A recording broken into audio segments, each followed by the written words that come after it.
Welcome back, and this time I'll be going over 6-speed swapping a 4th Gen Maxima. A brief overview of the 6-speed swap, and this is assuming 3.0 timing.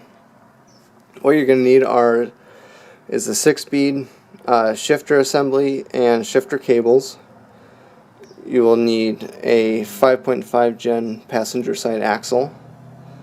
You'll need a custom signal plate, or also known as a timing ring, in order to use the 6-speed flywheel with your stock ECU. You also need a 6-speed clutch. You will need either a 6-speed transmission mount or a custom mount, and you will also need the pigtails for the reverse and neutral switches. So I guess starting with the shifter and shifter cables, the stock shifter on 5-speed Maximas is a rod linkage, where the 6-speed is cable linkages, so you will need to cut a hole in the firewall bulkhead. It's kind of covered up by the heater hoses, but if you see this vacuum hose right here that's super bright? Look right behind it. There's a right at the edge of my flashlight here, there's the grommet for the shifter cables coming out of the bulkhead or firewall.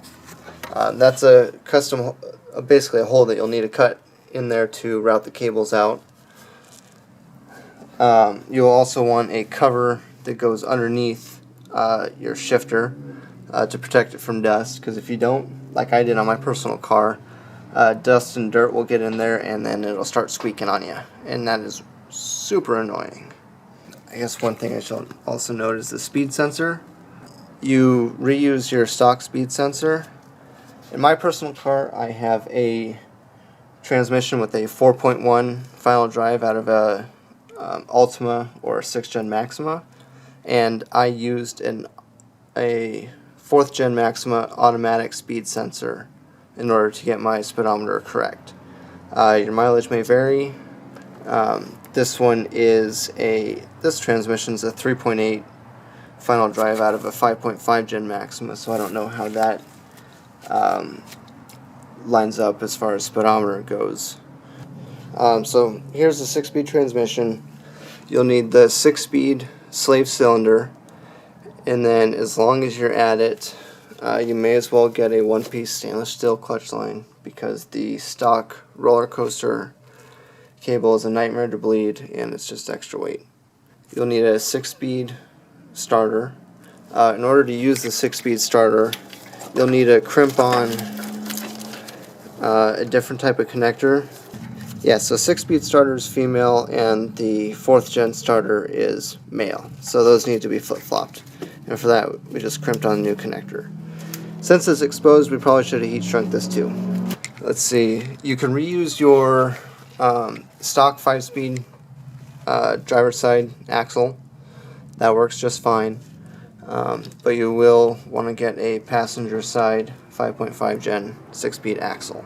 The reverse and neutral sensors, those are different, and if you don't hook up at the very least your neutral switch, it'll throw a check engine light on you.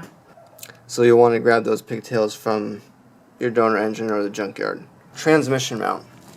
A lot of times people will cut off the stock unibody mounting ears.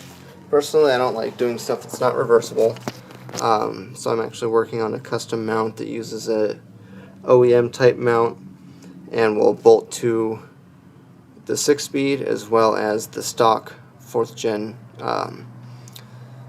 mount bracket. And then clutch and flywheel setup. As I mentioned before, you'll need a custom signal plate or timing ring in order to use the 6-speed flywheel with the stock ECU on this swap. So for reference,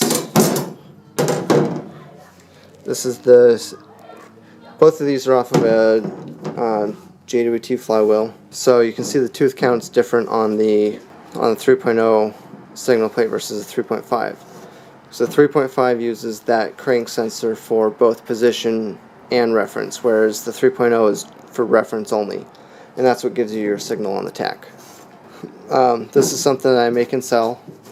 It will bolt up to a JWT or Fidanza flywheel, or if you really want to keep the stock dual mass 6-speed flywheel, you can cut and weld my timing ring onto there as well. Not recommended, but you can do it. So clutch and flywheel, you want a 6-speed JWT or Fidanza flywheel. If you can, get a front wheel drive version. For 3.0 timing, you can use a rear wheel drive version, but there's a little bit more involved. You have to relocate a crank sensor and cut a little hole in your transmission in order to make room for that, for the crank sensor position. And then you also want to use a 6-speed clutch and flywheel. Personally, I've used South Bend, and I like them a lot. And I'm currently running a OEM 350Z clutch disc and 6th gen Maxima pressure plate. It's held up well so far, but that's just some of the options you have. And I think that is about it. Let me know if you have any questions.